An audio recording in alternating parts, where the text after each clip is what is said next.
Hey everybody, Bree here. Hope you guys are having a fantastic beginning of fall. Um, I recently started a new just blogging website called But First Truth. So I just wanted to make sure that everybody who watches and follows my videos and subscribes right now knows that I have a lot to say. We created a site just for blogging called But First Truth. So you can check that out now or whenever you're free. So there's migrated the blogs that were on briannacolumbini.com over to that site. So anyways, with that out of the way, I wanted to discuss and make a vlog on my latest post. And I'm going to go ahead and share my screen so you guys can see the post I'm referring to. And hopefully my Zoom is working.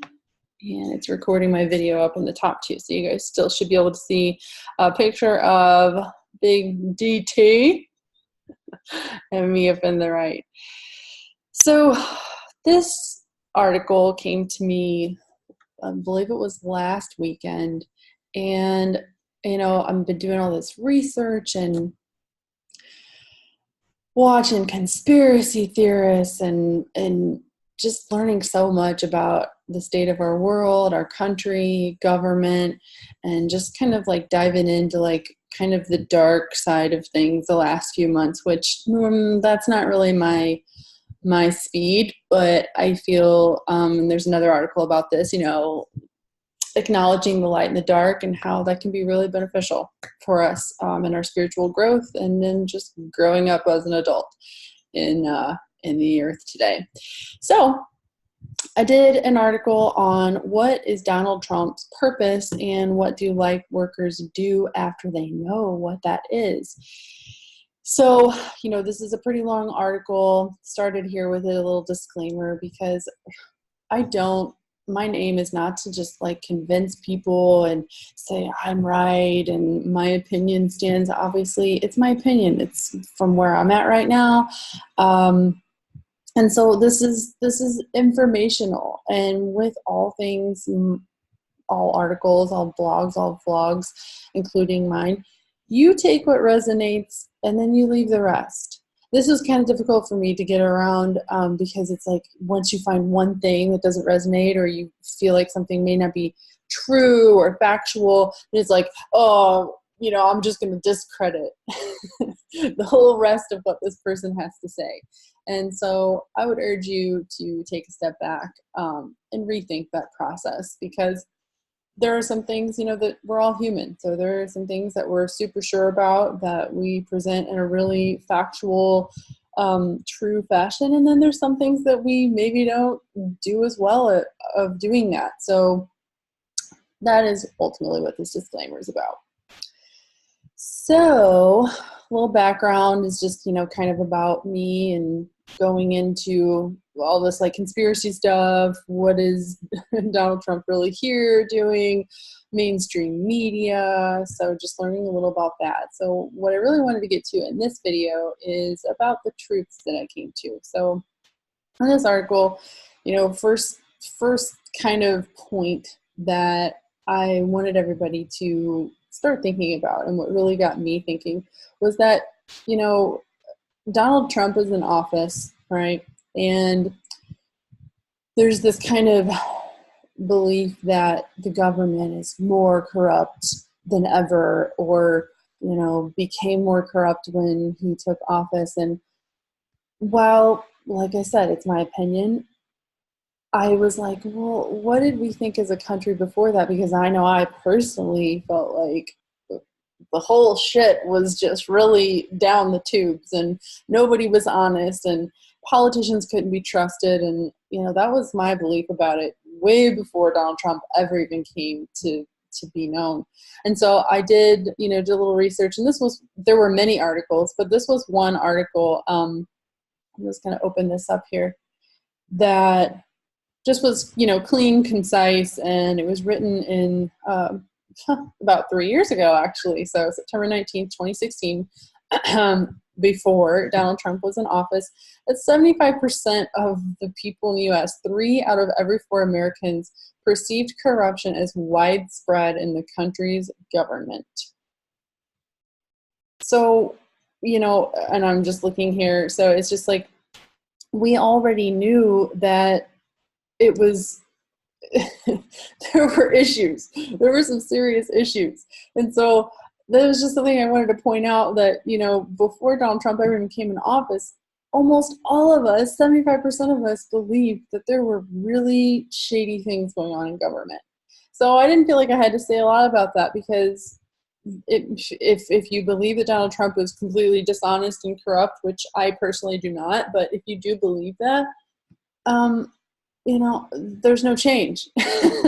So it's not necessarily that there's been a change. At least that's my opinion.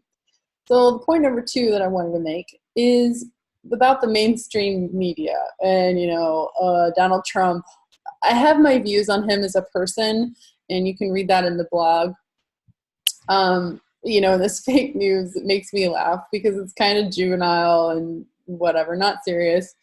But there's really no other way for me to put it. Like, I really do believe that after doing my research, I really do believe there's something to this, that it is indeed fake news. And I just have a graphic here, and I know it's kind of tiny for you guys viewing on a computer or phone, but there are 1,500 newspapers, 1,100 magazines, 9,000 radio stations, 1,500 TV stations, 2,400 publishers, owned by a handful of corporations. So when we think that all of the reporters are out there and, the news stations like CNN, Fox, CNBC, all the big hitters, and we think, okay, yeah, that's their job, is to report the news. Okay, but these are businessmen. These are businessmen that own these mainstream media corporations. In business, what do you do whenever you have so many people in the world wanting to put their information out on your news network? You go with the highest bidder. I mean, plain and simple. You're a businessman. You're there to make a profit and push your own agenda. If you don't like something, you don't play it. Play it, whatever, show it. You don't hire the people that push a different agenda than yours. So it's the news that's reported that goes to the highest bidders. And the highest bidders right now are, what we would call the people in the deep state, the millionaire, the gazillionaires, and, the politicians that they are supported by. So honestly, as much as I personally would have loved to believe that there's good coming from these, major news networks like CNN, Fox, CNBC, I really can't say that I believe that anymore, because I know that these few people that own these corporations, they don't all have the best intentions for the world. They're businessmen. So the last point kind of in the article, which, kind of ties into the companies being owned by a, small number of people in the world, is that the companies that we have come to trust, they do not have our best interests in mind. And one article that I thought was, it's a video, so I won't click on it because it'll automatically start playing, but it's by Foster Gamble. So he's the heir to the Procter & Gamble Corporation, and, just tried to put a note in here, like, if there's anyone that has a reason not to, go against the, the heirs and the large corporations, it's him. All he has to gain by keeping his mouth shut is being a gazillionaire and inheriting the wealth. So this man, he has no other motive other than to spread truth. And what one of his, I think he is the, I don't know if he initially started the Thrive movement, but he is a big part of that, and you guys can check that out online. They're really doing great things. But I'll pull up an image here from his video, one thing that I included here in the article too, but it's just a little small, is this. So this is his pyramid of like how the world operates right now. And if you see, I actually cropped it out. So if you see down here, this is the planet, people, living things. It's the bottom of the pyramid. So just take note of that. Next step up is the government. So we have the government ruling, the people below. Above the government are all what he terms the corporatocracy. So these essentially fund and push political agendas to the government. So they essentially fund the government that runs us. So it's not that we are, electing and have power over what the government does. These people, these corporations have that power. When you go above the corporatocracy and you go up the next level, it's the big banks. So the big banks own the big corporations that own the government, that govern the world. And then as you go from there, it's okay, now there's these national central banks. They own the big banks, trickle down effect here. Then we have the international central banks. There are two banks. And then when you go up here, there's the central bank of all banks owned by the financial elite. So when you look at it this way, the financial elite, handful of people, mind you, own all of this. All of this is owned, directed, governed by those people. So going back to, this article, it's like, do we really believe that those people in the financial elite have our best interests in mind? Personally, myself, no. I don't believe that. I believe they are rich. I believe they do not have a concern in the world for the people that come below them. I believe they are addicted to being extremely wealthy and are not in a position to change their mind and want to use any of that to help the world. It's about a power. It's a power, gaining the power. And so, no, I don't believe that they do. So when we go to President Trump, I sit here and I think, okay, well, if, all of the past political figures, presidents, senators in the U.S. are governed by those big corporations, who are governed by the big banks, who are governed by the financial elite, they didn't start out as, most of them didn't start out as filthy rich people. Some of them were wealthy, came from wealthy families, had wealth built on their own, but most of them not. So can they be bought at a price to push agendas of the people at the top of, this pyramid? Absolutely, and they are. So when I think about Trump, I think, well, the guy was already filthy rich doing his own thing. And, is he influenced? No, probably not. I mean, he's obviously not. He goes to the beat of his own drum, albeit in a very juvenile and immature way, many times, and I don't believe, knows how to put out the right information on social media sometimes. But, albeit if as immature as it is, the guy is not going to be bought out. He is extremely wealthy. He's not going to be paid off to do something that he doesn't feel like doing. And as we all know, he's got a huge ego. Huge ego. He's going to be the man on top. So do you think that he's going to let someone try to power struggle him and, entice him with money? Heck no. So that's my opinion on that. So the point of this entire article is, as light workers, what do we do? What do we do with this?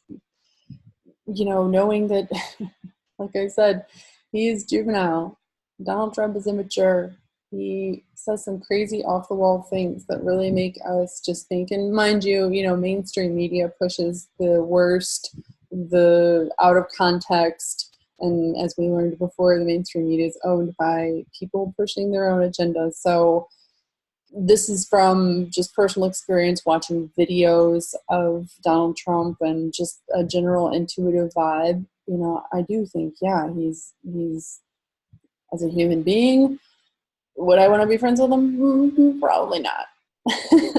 Probably not. Who's to say, but probably not. So I had watched this show called Open Minds on Gaia. It's hosted by Regina Meredith, and if you all don't know her, she's amazing. She's a big light worker, truth seeker, and spiritual media. So the show Open Mind, she was interviewing Neil Kramer, also another awesome philosopher, author, teacher, has his own site, linked in my blog here.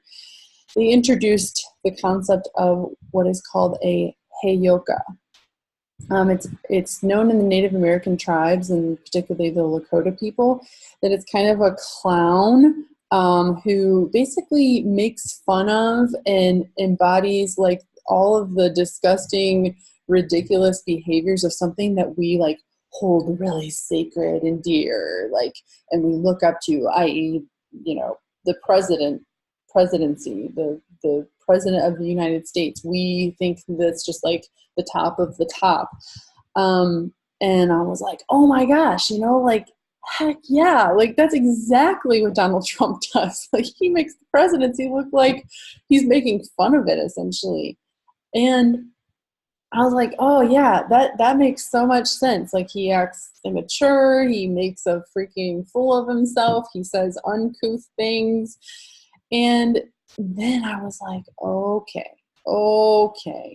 now it's making sense that for us, the heyoka is allowing us to realize that we've put all of this trust and reverence into a position that has likely not been held by people who have our highest and best good in their intention and their interest.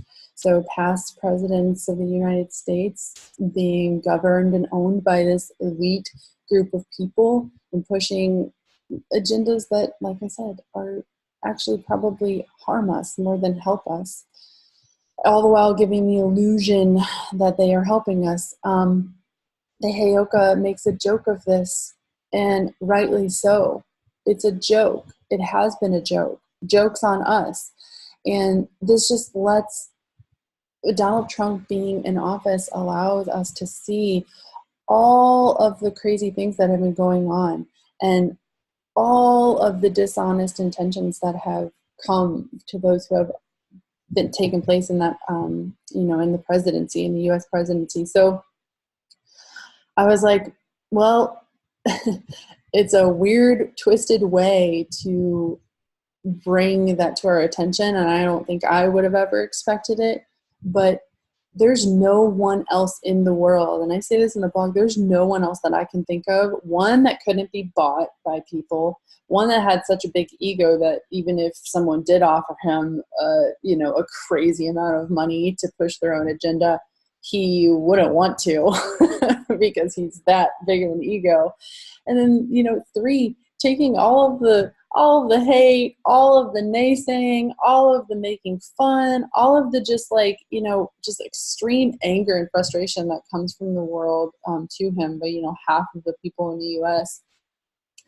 He's able to just I don't care. I'm going to do my own thing. Like, no one else, I don't feel like that I can think of off the top of my head would be able to do such a good job at that. So, back to our purpose, essentially, and, I'll stop sharing my screen here. We all have to come to our own conclusions when it comes to people like Donald Trump in our everyday lives. But I think, Donald Trump is just in our face right now, and all of his actions and all the things happening. While I do see a lot of turning in the world, particularly when it comes to disclosure and prosecuting the criminals in the government. I'm a avid follower of the QAnon movement, so if you don't know what that is, there's videos on that. Super interesting stuff. But I do feel like Donald Trump is, keeping up to his promise, making America great again in an albeit strange, uncouth, way. I do feel like it is a good thing. I do feel like the heyoka has come to let us break down all of those beliefs that we built up about the government and the people that hold those high-ranking positions, and just not even questioning their intention and just assuming and blind faith believing that they are going to do good for the people in the world and in America. So I do feel like in that regard, the Heyoka, Donald Trump has broken down those walls for us to use our discernment and, really feel empowered to use that discernment again. And so, as a light worker, as someone who wants to push the truth into the world and live and be that, my truth right now is that, no, it doesn't feel good to bash this man who is, while he's making a joke of a lot of things, he's also provoking lots of good change and provoking lots of truth in the world. And I think that's the best thing. I think that is just the amazing part of this journey, to watch how that unfolds. And, it doesn't feel good to bash this man who is, doing his best from where his perspective is, to bash him on social media, to say evil things, to buy into the mainstream media portrayal of him. It doesn't feel good for me to do that. And it's up to you to use your intuition and follow your heart. And if we're really in our heart, does it ever feel good to send those kind of thoughts to any one soul? We can acknowledge things about their behavior. We can acknowledge things, the aspects of their personality. But to just send those raw, hateful, negative words in the world, that doesn't feel good to me. And I think if you dropped into your heart, you'd probably come to the same conclusion. So again, focus on what we want, be the change, follow your heart, follow your intuition. You are all powerful. Whatever we want is what we can create. Whatever we think about, we will bring about. So until next time, if you guys want more information, again, check out the blog, the new site at butfirsttruth.com. I'll leave a link in the comments below, and I will see you guys next time. Thanks again.